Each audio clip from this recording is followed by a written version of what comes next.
Sir, the Constitution says treason is punishable by death. You've accused your adversaries of treason.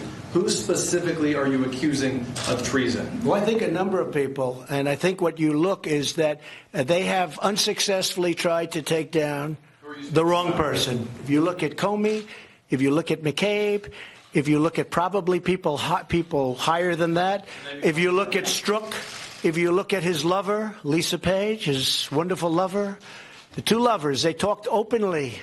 You know, they didn't use their private server because they didn't want to get caught, so they used the government server. That was not a good move. He talked about the insurance policy just in case crooked Hillary loses, and that didn't work out too well for them. So you look at them, they want an insurance policy so that should she, for any reason, lose, remember, 100 million to 1. Maybe he said 100 million to nothing. But should she lose, we'll have an insurance policy and we'll get this guy out of office. And that's what they said, and that's what they meant. That's treason. That's treason. To be clear, this is the President of the United States advocating for the death penalty against the former director and deputy director of the FBI, an FBI agent, and an attorney. If you didn't already think we'd reached Banana Republic levels with this administration, I'd say state-sponsored killing of the president's political opponents is probably right there. To be clear, the punishment for treason isn't only the death penalty. You could also be imprisoned for at least 5 years and incur a $10,000 fine.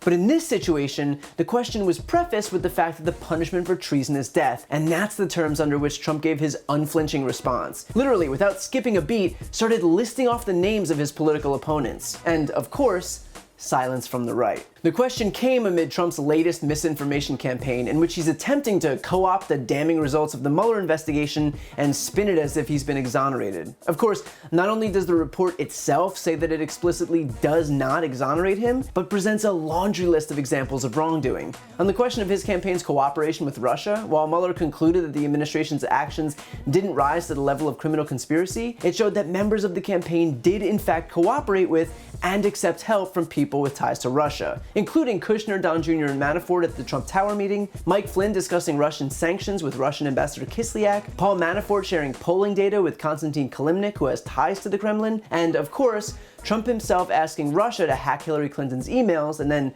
just a few hours later, Russia attempting to do exactly that. And it wasn't just evidence of cooperating with Russians to influence the outcome of the election. The report details 10 instances of obstruction of justice, including Trump pressuring Comey to end his investigation into Mike Flynn, of trying to get then Attorney General Jeff Sessions to unrecuse himself, of firing FBI Director James Comey before telling the Russians that the pressure is now taken off, of trying on multiple occasions to have Mueller removed after the special counsel probe started, of trying to get Sessions to limit the scope of Mueller's probe, of editing Don Jr.'s statement about the Trump Tower meeting, of Trump's demands that White House counsel Don McGahn lie about Trump trying to get him to fire Mueller, which McGahn refused to do, of dangling pardons for Flynn and Manafort, of trying to intimidate Michael Cohen when he cooperated with prosecutors. How the revelation of any of those things is in any way, on any planet, proof that this investigation was unfounded is beyond me. After 199 criminal charges, 37 indictments and guilty pleas, and 5 prison sentences, maybe,